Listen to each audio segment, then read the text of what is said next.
What do you do on Roblox? Play Dress to Impress with my baddies. She won! Raise the color out now! 5! Slay! You took my whole swag! You're right! You impressed me so A few months ago, clips of popular streamers playing what I thought was a PS2 game were all over my For You page. I had never seen this game in my life, but something about it felt so familiar. It felt like something from a past life. All it took was a few good giggles and I was trapped.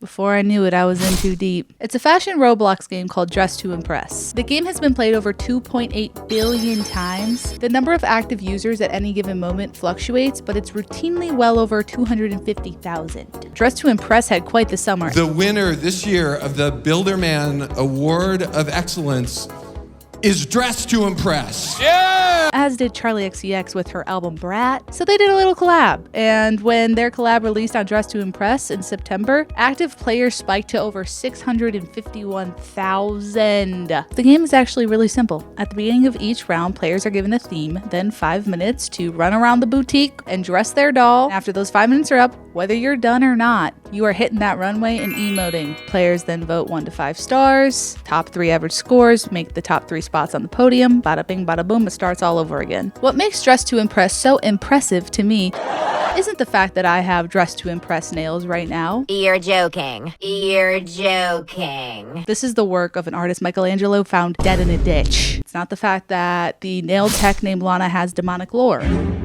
No, what makes Dress to Impress so impressive is the fact that it is the first fashion dress-up game to hit the mainstream gaming meta. Yes, so many pieces had to come together in order to reach this monumental point in dress-up gaming history.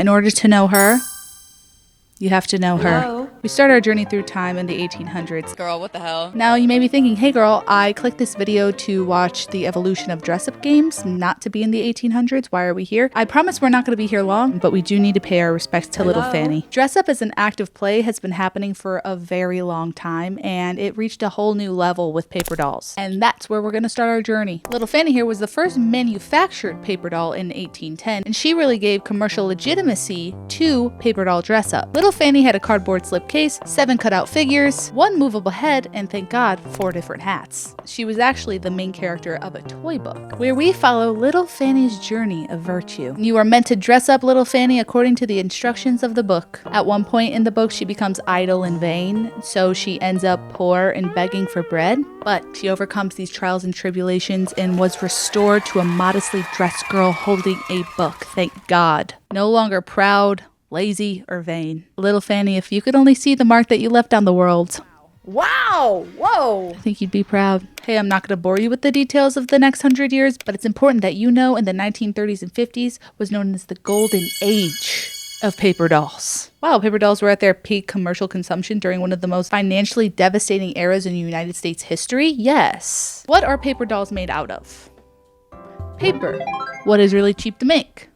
I'll answer that. Paper. Paper dolls were kind of the perfect toy during the Great Depression. A paper doll usually had a main figure and different accessories and clothes to mix and match and put on the doll. The paper was attached by a little tab. So it would be like a little tab would fold over and then the paper would stick onto the paper. It wouldn't stick, but it would stay. It'd be on there via the tab. Paper dolls had great commercial success over the next 100 years. There was quite the selection of paper dolls. Art Deco Bride, Car Chic, Birds, Chanel, Ladies of the Titanic. What could go wrong? They were kind of the perfect toy. Cheap to make, cheap to buy. Barbie! Oh, her. Barbie was released in 1959, and you kind of get Barbie, right? You buy a doll, you have clothes to dress up the doll, you can buy more clothes, you can buy more dolls, you can mix and match them, bada bing, bada boom. It's a more interactive, more high quality version of a paper doll. And here's Barbie. Hi, I'm Barbie. Barbie really expanded on the paper doll concept, but the active dress-up had a major expansion in the digital age. Before we can get to the screens, we need to discuss some vocabulary. I know you're just itching for some definitions right now. That's actually why you clicked this video, isn't it? The line of what makes a dress-up game can be blurry if we don't nip it in the bud right now. So if you've ever made an avatar for a game, or created a character, or even dressed up a character in a video game, that's technically dress-up, therefore isn't most video games dress-up?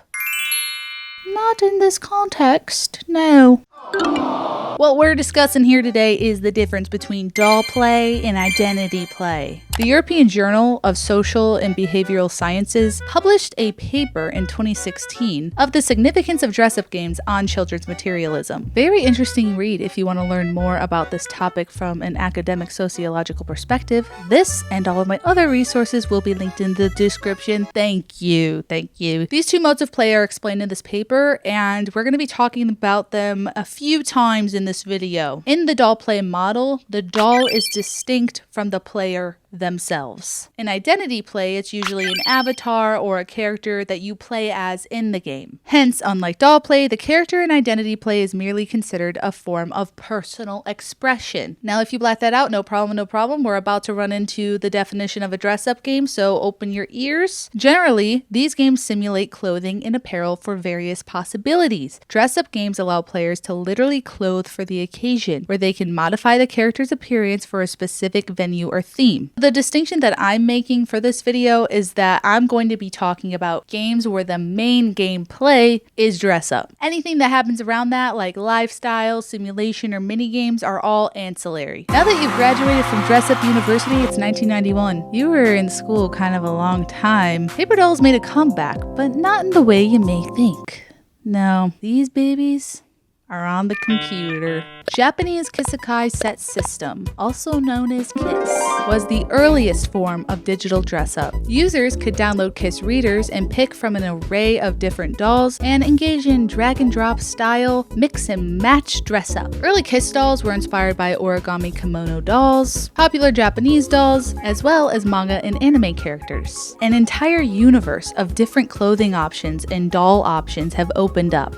You could be dressing Sailor Moon and then be like, I actually feel like dressing Sailor Mars right now. Open up Sailor Mars. This was kind of perfect for kids who just like to dress their Barbies and didn't engage in like making your Barbie a CIA agent, and then you learn that she's actually an undercover agent for another country, but then you learn that she's actually on the side of the original country and she got duped, but she actually didn't get duped and you thought she got duped, and she escapes with the help of someone who was on her side, and she just really misunderstood because she was actually on the side of the original country, but she was like doing this whole deep layered thing, and then you're waiting for a whole other movie and then they just never release one. KISS also had its own free online programming school with the goal of teaching everyone to have fun with computers. Love. While KISS was super popular and gained an international community, it wasn't mainstream popular. It definitely had its corner of the internet, and those numbers were big by internet standards in the 90s for sure. But we had yet to see digital dress up in the Western mainstream. Barbie Fashion Designer was released in 1996, and this was the first commercially successful game for girls and led to the girl game, or pink game as I like to call it, revolution.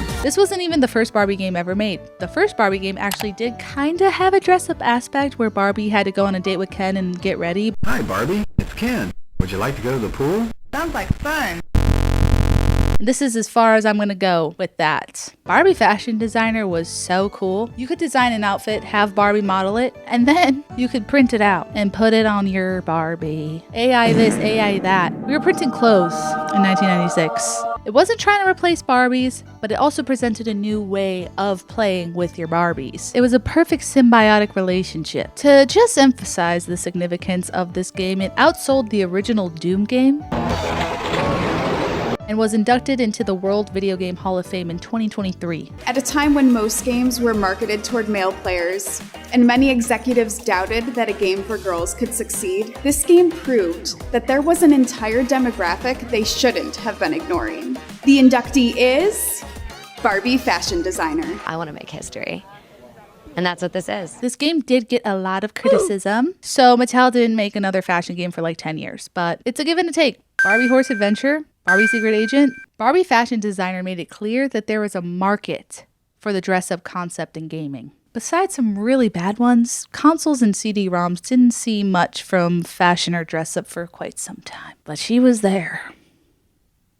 on the internet. In 1995, a website called The Palace was launched. The Palace was a computer program where you could access different chat room servers called palaces. Although The Palace was technically released before a Barbie fashion designer, The Palace's avatars, aka dolls, were seeing a major growth in popularity in the late 1990s and early 2000s. Dolls was sharing a little boat with Kiss. A lot of the appeal of dolls was similar to the appeal of Kiss. A lot of different options to dress characters by dragging and dropping clothes and accessories. And they're still sharing this boat. Dolls, like Kiss, were made by the users themselves. The people got what they want because they were making what they wanted. And this is also a major reason for the success of Dress to Impress, but just something to keep in your brain for later. Several palaces were dedicated to dolls editing contests. This is where we see the first version of dress-up competitions online. These spaces were safe spots for users to experiment in art, design, and expression. It was both work and play, unraveling how to earn the social currency awarded from winning. Themes were often vague, like an outfit for a first date or a substitute teacher. Sound familiar? Dolls and Kiss were both extremely influential for what I'm about to call the golden age of dress up. Brought up golden age twice in one video. Okay, welcome to the early 2000s. At this point in Western culture, computers have become a household piece of tech. And the time I spent playing Pajama Sam was replaced with Fancy Pants Adventure. Growing up is a crazy thing. Yes, a new world of gaming has opened up. Rather than having to use an ancient CD-ROM or download programs to play games, all you needed now was an internet connection thanks to Adobe Flash. If you never experienced Flash games, think of Flash games as mobile games before mobile games. Many of the early Flash game sites were just evolved versions of the drag and drop dress up that we'd seen with Kiss and Dolls. You could probably play these for 15 minutes max, get bored, move on to another one, but that's fine because there was 8 million other options. And that was just on Girls Go Games. Head to Girls 2 Games, you got 8 million more options of dress up. Dolls was still very much associated with this era, but I wanted to dress up Edward Cullen as if he were a Jonas brother. This is the skin of a killer, Bella. Then dress up Bella if she was in Sweet Life as Zack and Cody, then head over to my scene, and then head over to Polly Pocket and play some mini games. I was booked around the clock. An important note here is that celebrities were everywhere on these dress up sites, and it's weird reflecting on this. It seemed normal at the time to be dressing up Amy Winehouse. But it was weird, for sure. I think there was just something really exciting of being able to go to a website and have access to a million games. It was kind of like getting one of those games where it's like 10,000 games in one. By 2007, there was a diabolical amount of dress-up games that it started to become difficult to stand out. This was done by either having a really, really unique dress-up game idea or adding more than just dragging and dropping accessories and clothes. As developers kept innovating, a wave started to catch. 3 letters. MMOs. Well, in 2004, a Finnish woman named Lisa Ring found deep inspiration in the paper dolls that she used to play with as a child. She started designing her own paper dolls and gave them their own accompanying wardrobe. She learned web design and uploaded these dolls to her website, paperdollheaven.com, and it gained a lot of traction. The people loved it. A businessman saw real potential in paperdollheaven.com becoming a virtual world. Businessman became CEO, Paper Doll Heaven became STARDOLL.com. This was the first time an online dress-up game was given money,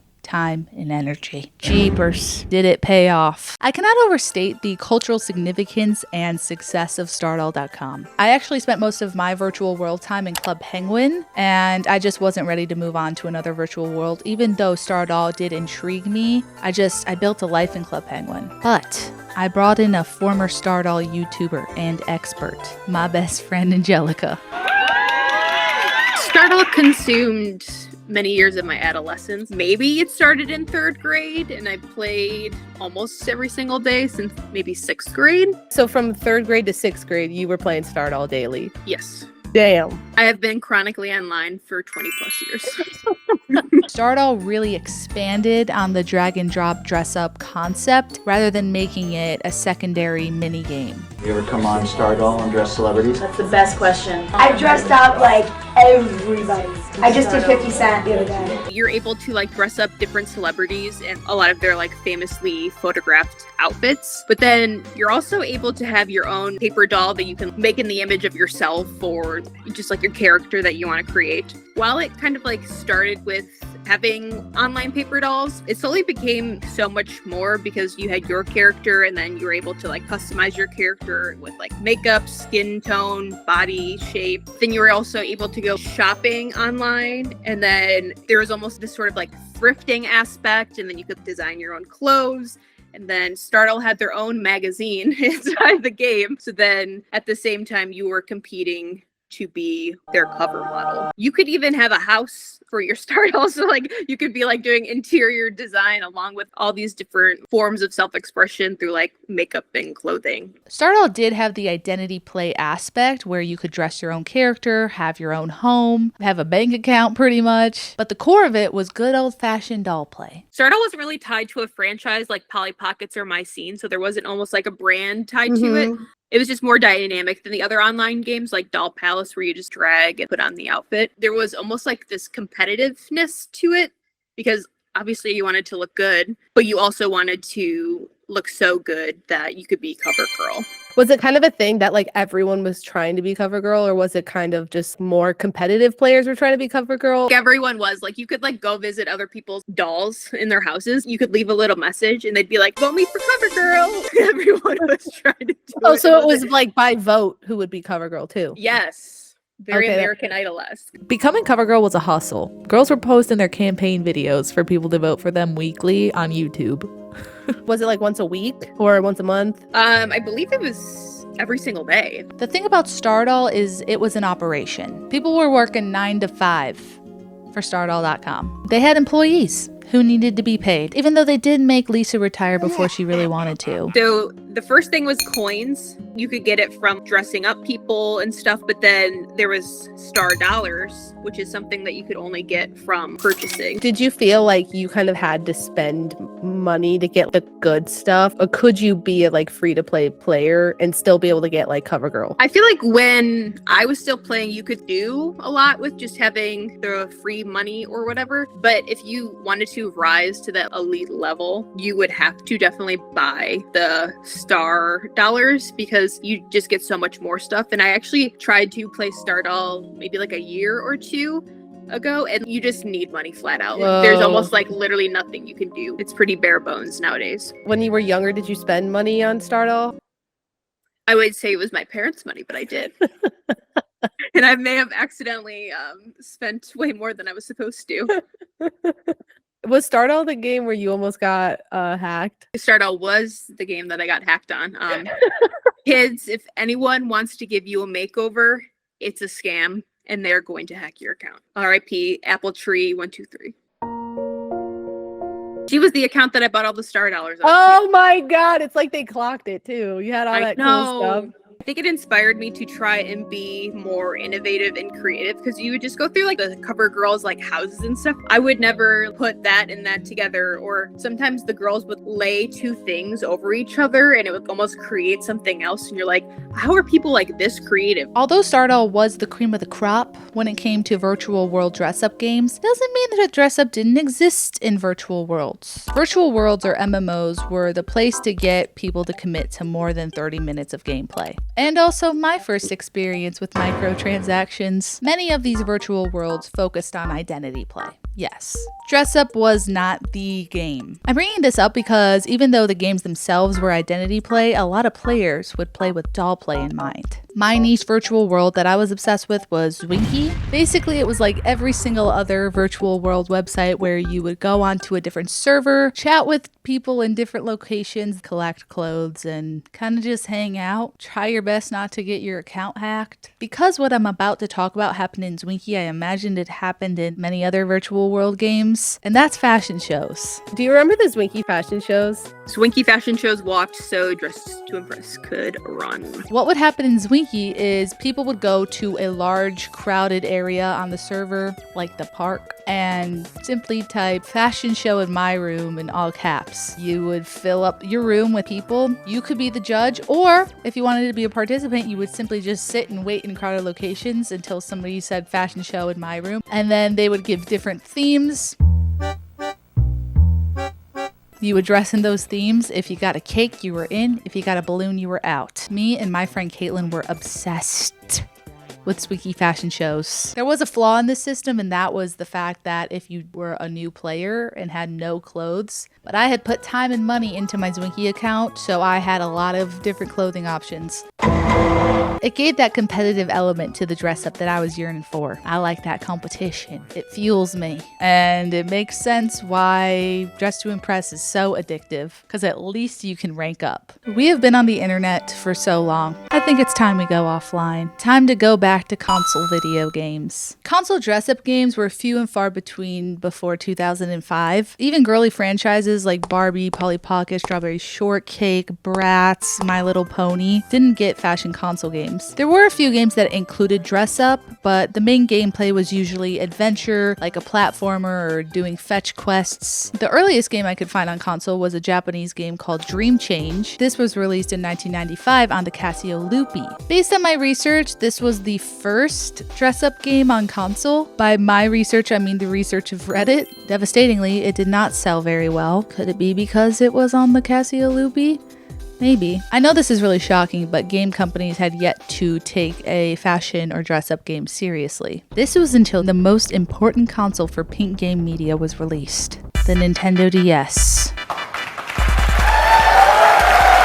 There was a massive amount of Imagine games dedicated just to fashion, and a few others that were slightly more enjoyable than the flash game options. There was one that left a mark on the fashion gaming world, Style Savvy. Style Savvy was released in Japan in 2008 and then in North America and Europe in 2009. It's simultaneously a bestseller and a cult classic. People are still playing this game. Style Savvy is a fashion simulator where you play as a character who's very into fashion and works at a boutique. You dress different clients based on their preferences, budget, and their style. I'm not doing it justice in this explanation, but it's very addictive and very fun. Following Style Savvy is when we started to see games like Barbie Fashion Show and Eye for Style, which was also played vertically, and Bratz Fashion Boutique. Style Savvy took the risk that no one was willing to take. Similar to STARDOLL, the main gameplay is dress up, and the simulation aspects of the game is what keeps you playing. Many fashion and dress up game enthusiasts still believe the Style Savvy series is the best fashion games ever made. Sadly, the Style Savvy series lived and died on the Nintendo DS. Every single game we have talked about up to this point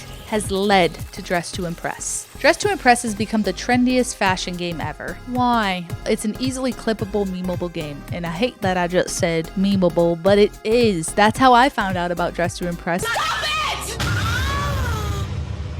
I have never in my life juggled them balls like this! On top of that, the Dress to Impress dolls don't look like Roblox characters. I didn't even know Dress to Impress was a Roblox game until I saw it in the hashtags. The DTI, I'm gonna start saying that. The DTI dolls look like Bratz. Something many of us know and love. The Bratz look really appealed to me. It's something that seemed kind of familiar and it felt a little more elevated than the classic Roblox character. I think that the DTI doll model really brought in a new demographic to Roblox. Because Roblox has been primarily a space for children and teens, but now it's been reported that over half the players who play Dress to Impress are over 18. DOLLZ has said that the owner of the game is 17, and one of the 3D modelers for the game is only 14 years old. These kids know what the players want because they themselves are players. It really goes back to the roots of digital dress up with Kiss and dolls. Players are also the creators. One player told the New York Times that one of the main reasons for the game's popularity is the relationship the creators have with the players. If there is any issue at all with the game, they're on it so quickly, faster than I've seen with any other game. I remember when the summer update came out a few months ago, a lot of the items were glossy, and the responses to it were kind of split. So they ran a poll,